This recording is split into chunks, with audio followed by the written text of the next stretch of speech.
Hello friends, welcome to AM study room. तो आज हम इस वीडियो में, इस लेक्चर में पढ़ने वाले हैं birth control and birth control methods के बारे में। ये क्लास 10th बायोलॉजी का टॉपिक है। तो आइए इसे स्टार्ट करते हैं। लेकिन स्टार्ट करने से पहले जिन लोगों ने चैनल को सब्सक्राइब नहीं किया वो चैनल को सब्सक्राइब करें और वीडियो को पूरा देखें। तो चलिए स्टार्ट करते हैं। देखिए, the population of our country is increasing rapidly day by day. जैसे कि हम सब जानते हैं कि हमारी जो कंट्री की जो पॉपुलेशन है वो डे बाय डे इंक्रीज हो रही है, बढ़ रही है, और वो रैपिड रेट से बढ़ रही है। ठीक है, तो बेशक हमारे कंट्री में बहुत सारे रिसोर्सेज हैं, लेकिन उसके बावजूद लार्ज फैमिलीज को सपोर्ट करना गवर्नमेंट के लिए हर साल बहुत ही ज्यादा मुश्किल हो जाता है। So every year it is very difficult for our government to provide sufficient food, adequate clothing, proper education to every citizen for our country. क्योंकि हमारी कंट्री की पॉपुलेशन रैपिड रेट से बढ़ रही है, इसलिए हर साल बहुत सारे रिसोर्सेज होने के बावजूद लार्ज फैमिलीज को गवर्नमेंट को प्रॉपर क्लोथिंग देना, कपड़े देना, उनको प्रॉपर एजुकेशन देना, सफिशिएंट अमाउंट ऑफ फूड देना बहुत ज्यादा मुश्किल हो जाता है। ठीक है, तो ये बहुत ही ज्यादा इंपॉर्टेंट है कि जो भी कपल्स अपने रिप्रोडक्टिव स्टेज पर हैं वो फैमिली के जो साइज है उसको क्या करें, कंट्रोल करें। अब फैमिली का साइज कंट्रोल करने का क्या मतलब है? फैमिली साइज कंट्रोल करने का मतलब है नंबर ऑफ चिल्ड्रन को कंट्रोल करना। तो अब जो कपल है जो रिप्रोडक्टिव स्टेज में है, यानी कि ठीक है, जो रिप्रोडक्टिव स्टेज में, वो कैसे फैमिली का साइज कंट्रोल करेंगे? By practising family planning. Family planning क्या होती है? फैमिली प्लानिंग मेथड से कपल ये डिसाइड करता है कि उसको कितने नंबर ऑफ चिल्ड्रन चाहिए और वो चिल्ड्रन उनको अपनी लाइफ की किस स्टेज पर चाहिए। इसको हम क्या कहते हैं? फैमिली प्लानिंग कहते हैं। और फैमिली प्लानिंग किस तरीके से की जाती है? बाय बर्थ कंट्रोल से की जाती है। अब आ जाता है यहाँ पे टर्म की बर्थ कंट्रोल क्या होता है। बर्थ कंट्रोल का मतलब क्या होता है? बर्थ कंट्रोल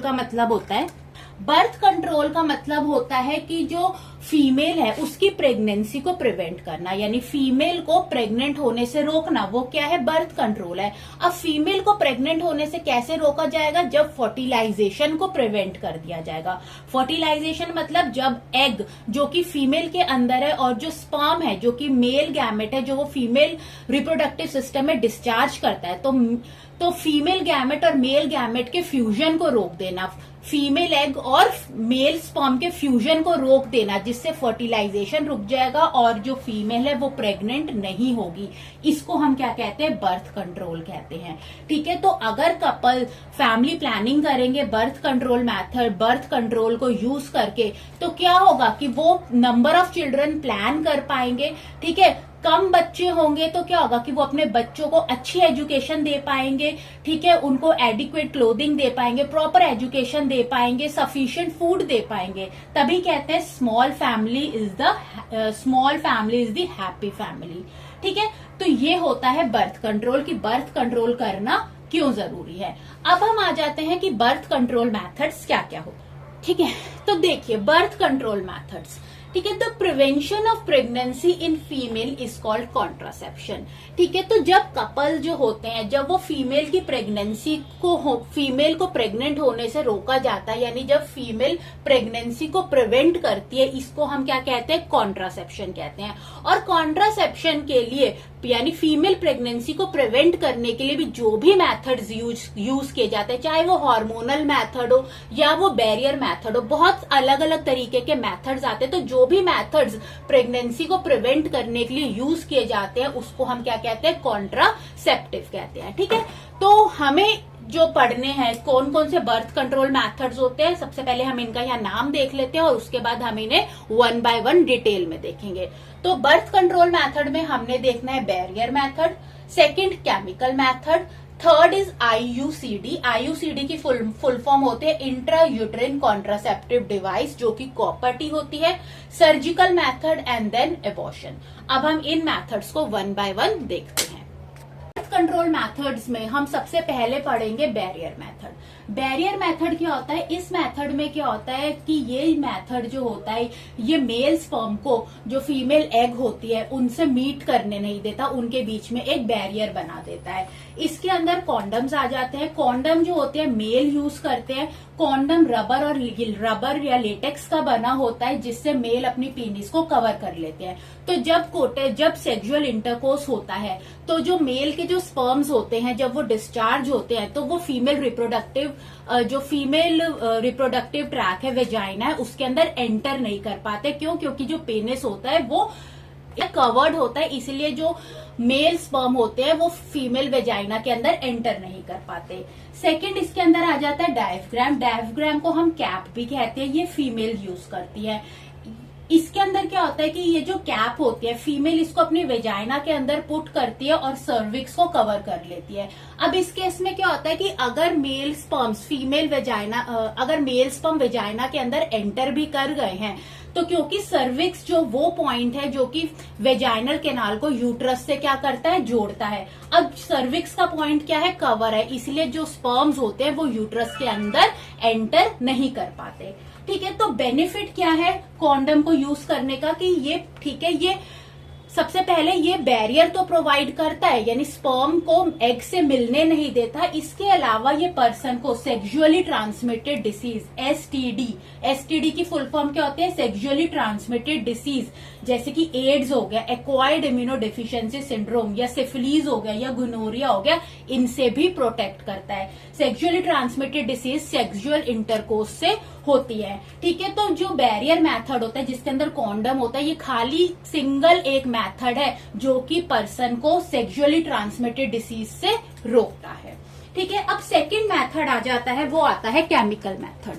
ओके, अब सेकंड मेथड आता है केमिकल मेथड। केमिकल मेथड का मतलब है ड्रग का यूज करना, टैबलेट का यूज करना। तो केमिकल मेथड में फीमेल जो होती है वो दो तरीके की पिल्स यूज कर सकती है। एक होती है ओरल पिल और एक होती है वेजाइनल पिल्स। ठीक है, और दोनों ही पिल किससे बनी हुई है, ड्रग से बनी हुई है। ठीक है, ओरल पिल सबसे पहले हम देखते हैं। ओरल पिल के अंदर क्या होते हैं, हार्मोन्स होते हैं।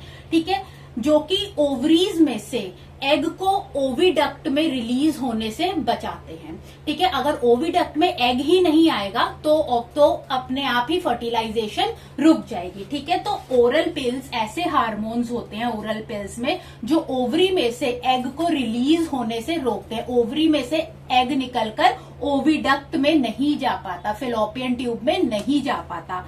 ठीक है, अब ये जो हार्मोन्स होते हैं, कुछ ओरल पिल्स होती है जिसके अंदर सिर्फ प्रोजेस्ट्रॉन होता है और कुछ ऐसी पिल्स होती है जिसके अंदर प्रोजेस्ट्रॉन प्लस एस्ट्रोजन भी होता है। ठीक है, अब ये जो ओरल पिल्स होती हैं, ओरल पिल्स को हम ओरल कॉन्ट्रासेप्टिव्स भी कहते हैं या इसकी शॉर्ट फॉर्म होती है ओसी। ये 99% इफेक्टिव मेथड होता है प्रेगनेंसी को प्रिवेंट करने के लिए अगर इन पिल्स को राइट टाइम पर लिया जाए। लेकिन कुछ ऐसे विमेन होती है जो कुछ साइड इफेक्ट्स भी जिन्हें एक्सपीरियंस होता है। साइड इफेक्ट्स इसलिए होते हैं क्योंकि इन पिल्स को यूज करने से, क्योंकि ये हार्मोनल पिल्स हैं, इसीलिए ये फीमेल बॉडी के अंदर हार्मोन्स को इम्बैलेंस कर देती हैं। ठीक है, इसीलिए इनके कुछ साइड इफेक्ट्स भी होते हैं। तो ओरल पिल्स जिनको हम ओरल कॉन्ट्रासेप्टिव्स कहते हैं, ये काफी इफेक्टिव मेथड है प्रेगनेंसी को प्रिवेंट करने के लिए अगर इन्हें राइट टाइम पे लिया जाए। और क्योंकि इनसे साइड इफेक्ट्स होते हैं इसलिए ये डॉक्टर की एडवाइस से ही लेने चाहिए। केमिकल मेथड में जो सेकंड तरीके की जो पिल होती है वो होती है वेजाइनल पिल। वेजाइनल पिल्स जो होती हैं, ये पिल को वेजाइना के अंदर इंसर्ट किया जाता है। अगेन इसके अंदर भी केमिकल होता है जिसको क्या कहते हैं, स्पर्मिसाइड कहते हैं। स्पर्मिसाइड क्या करते हैं, ये स्पर्म को क्या कर देता है, किल कर देता है। ठीक है, तो ये भी एक इफेक्टिव मेथड है। थर्ड मेथड जो हम देखेंगे वो हम देखेंगे intra uterine contraceptive device. Intra uterine contraceptive device जो होते हैं इसकी शॉर्ट फॉर्म होती है IUCD। ठीक है, तो ये एक मैकेनिकल मेथड है। इस मेथड के अंदर एक सिंथेटिक डिवाइस यूज की जाती है जिसको हम क्या कहते हैं, कॉपर टी कहते हैं।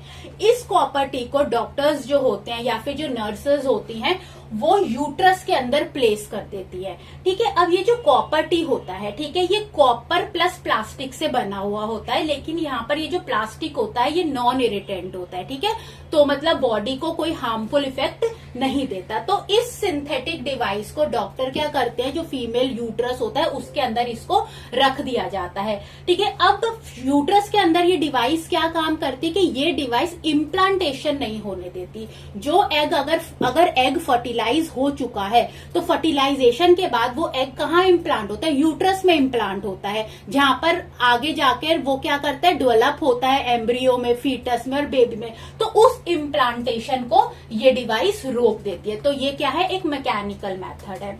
ठीक है, तो कॉपर टी जो होता है फीमेल यूट्रस के अंदर 3 इयर्स तक रह सकता है। ठीक है, ओके। तो फोर्थ मेथड हम देखते हैं सर्जिकल मेथड। सर्जिकल मेथड है, इसको हम परमानेंट कॉन्ट्रासेप्शन मेथड भी कहते हैं। परमानेंट कॉन्ट्रासेप्शन मेथड का मतलब ये है कि ये पर्सन को क्या कर देता है, परमानेंटली इसमें पर्सन क्या हो जाता है, इनफर्टाइल हो जाता है। तो इसको स्टेरिलाइजेशन भी कहते हैं। अब सर्जिकल मेथड में क्या होता है, वेसिकोटोमी होता है एक प्रोसीजर, और एक प्रोसीजर होता है ट्यूबेकोटोमी। वेसिकोटोमी जो प्रोसीजर होता है ये मेल के लिए ये मेथड यूज किया जाता है।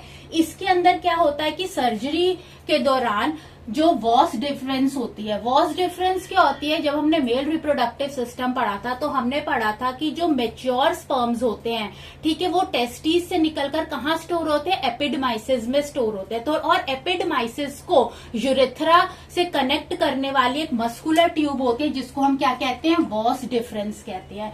तो सर्जरी कर वॉस डिफरेंस के पार्ट को रिमूव कर दिया जाता है ताकि स्पर्म की सप्लाई को क्या कर दिया जाए, कट कर दिया जाए, और उसके बाद उनको वापस से लाइगेट, उन पार्ट्स जो कट पार्ट है उसको वापस से टाई कर दिया जाता है। ठीक है, तो ऐसा करने से जो सप्लाई है स्पर्म की वो क्या हो जाएगी, कट हो जाएगी, स्पर्म्स इजैक्यूलेट ही नहीं हो पाएंगे। ठीक है, सेकंड आ जाता है ट्यूबेकोटोमी। ट्यूबेकोटोमी मेथड जो होता है ये फीमेल यूज करती है। इसके अंदर क्या होता है, जो फेलोपियन ट्यूब होती है इस ट्यूब के पोर्शन को कट कर दिया जाता है। कट करने से क्या होता है, जो फिलोपियन ट्यूब होती है ये क्या करती है, जो ओवरीज में से जो एग होते हैं वो निकलकर कहाँ जाते हैं, फिलोपियन ट्यूब में जाते हैं जहां पर फर्टिलाइजेशन होती है। लेकिन अगर हम फिलोपियन ट्यूब के पार्ट को कट कर दें और उसको आपस में टाई कर दें तो ऐसे से क्या होगा कि जो ओवरी से एग है वो फिलोपियन ट्यूब में नहीं आ पाएंगे और ना ही वो यूट्रस में जा पाएंगे। तो इस जो टनल है, ठीक है, जो फिलोपियन ट्यूब, इसको आपने क्या कर दिया, कट कर दिया और कटिंग पोर्शन को आपस में लाइगेट कर दिया, जोड़ दिया। तो इस तरीके से हम फर्टिलाइजेशन को परमानेंटली ही रोक देते हैं। तो इसमें पर्सन क्या हो जाता है, इनफर्टाइल हो जाता है। वेसिकोटोमी मेल में यूज होती है और ट्यूबेकोटोमी फीमेल में यूज होती है। ठीक है, वेसिकोटोमी जो है, ये एक चीज और बताना चाहूंगी, जो वेसिकोटोमी होती है स्टार्टिंग में इनइफेक्टिव होती है, क्योंकि बेशक आपने स्पर्म की सप्लाई को कट कर दिया लेकिन सेमिनल वेसिकल्स जो होते हैं वहां पर फिर भी स्पर्म्स प्रेजेंट होते हैं। ठीक है, तो जब तक स्पर्म्स जो होते हैं प्रॉपरली खत्म नहीं हो जाते तब तक कॉन्डम, वेसिकोटोमी के बाद भी कुछ पीरियड तक कॉन्डम को यूज करना चाहिए। ओके, अब जो लास्ट मेथड आता है वो है अबॉर्शन। अबॉर्शन का मतलब होता है termination of pregnancy. Termination of pregnancy का क्या मतलब होता है कि जो फीटस होता है उसको यूट्रस के अंदर ही क्या कर देना, किल कर देना। ठीक है, लेकिन ये जो टर्मिनेशन होती है प्रेगनेंसी की, अगर सारे मेथड सपोज फेल हो चुके हैं और एक विमेन प्रेग्नेंट हो चुकी है, 8 वीक अगर वो प्रेग्नेंट है तब प्रेगनेंसी को टर्मिनेट किया जाता है। ये एक सर्जिकल मेथड ही होता है। लेकिन ऐसा नहीं है कि कोई भी जाकर अपनी प्रेगनेंसी को टर्मिनेट करवा लेगा। इसके लिए बहुत गवर्नमेंट ने कुछ रूल्स एंड रेगुलेशंस बनाए हैं, कुछ लॉ बनाए हैं। ठीक है, जो प्रेगनेंसी को टर्मिनेट करना है या नहीं करना ये डॉक्टर ही डिसाइड करता है। ठीक है, और किन केसेस में प्रेगनेंसी को टर्मिनेट किया जाता है, अगर प्रेगनेंसी के चलते मदर की हेल्थ के लिए कुछ कॉम्प्लिकेशंस हैं, या फिर जो बच्चा पैदा होगा वो इतना ज्यादा इल है या बीमार है कि वो आगे जाके अपनी लाइफ में सरवाइव ही नहीं कर पाएगा, उसके साथ, उसकी लाइफ के साथ आगे कॉम्प्लिकेशन है, तो बहुत सारे ऐसे लॉज बनाए हैं। ये डॉक्टर डिसाइड करता है कि प्रेगनेंसी को टर्मिनेट किया जाए या ना किया जाए। ठीक है, अब ऐसे लॉज क्यों बने, वो इसीलिए बने कि हमारी सोसाइटी में जो मेल चाइल्ड होता है ना उसको फीमेल चाइल्ड से ज्यादा प्रेफर किया जाता है। तो लोग क्या करने लगे थे कि बर्थ से पहले ही सेक्स, अल्ट्रासाउंड के थ्रू सेक्स को वो डिटरमाइन करवा लेते थे, और जब उन्हें पता चलता था कि फीमेल चाइल्ड है उनका तो उसको वो क्या कर देते थे, टर्मिनेट करवा देते थे। तो इसको हम क्या कहते हैं, फीटिसाइड कहते हैं, कि killing of unborn girl child. ठीक है, तो unborn girl child, girl foetus है, अगर उसको किल कर दे तो उसको हम क्या कहते हैं, फीटिसाइड कहते हैं। और गर्ल चाइल्ड का पता कैसे चलता है, सेक्स डिटर्मिनेशन मेथड से चलता है, अल्ट्रासाउंड करवा के। इसीलिए गवर्नमेंट ने सेक्स डिटर्मिनेशन को क्या कर दिया, बैन कर दिया। क्यों? क्योंकि सोसाइटी के अंदर, क्योंकि जब सेक्स डिटर्मिनेशन होने लगा तो लोगों ने, जिन लोगों की ऐसी सोच है जो कि मेल चाइल्ड को ज्यादा प्रेफर करते हैं गर्ल चाइल्ड से, तो वो जो अनबॉर्न गर्ल चाइल्ड था उसको क्या करवा रहे थे, किल करवा लेते थे, प्रेगनेंसी को टर्मिनेट करवा देते थे। ठीक है, जिसकी वजह से सोसाइटी के अंदर जो फीमेल रेशियो है वो बहुत ज्यादा डिक्लाइन होने लग गया, और एक हेल्दी सोसाइटी के अंदर मेल और फीमेल रेशियो मेंटेन रहना चाहिए। इसी वजह से गवर्नमेंट ने कुछ लॉज बनाए कि 8 वीक्स के बाद प्रेगनेंसी को टर्मिनेट करवाया जाता है, लेकिन उन्हीं हालातों में करवाया जाएगा अगर मदर की हेल्थ के को कॉम्प्लिकेशंस है प्रेगनेंसी के चलते, या फिर जो चाइल्ड है वो आगे जाके सरवाइव नहीं कर पाएगा, तभी प्रेगनेंसी को टर्मिनेट करवाएगा, और ये डॉक्टर्स डिसाइड करेंगे। और सेक्स डिटर्मिनेशन जो अल्ट्रासाउंड के थ्रू होता है उसको गवर्नमेंट ने बैन कर दिया। ठीक है, तो यहाँ पर हमने 5 मेथड्स पढ़े। तो अगर आपको ये वीडियो अच्छा लगे तो आप जरूर लाइक करें, चैनल को सब्सक्राइब करें। Thanks for watching.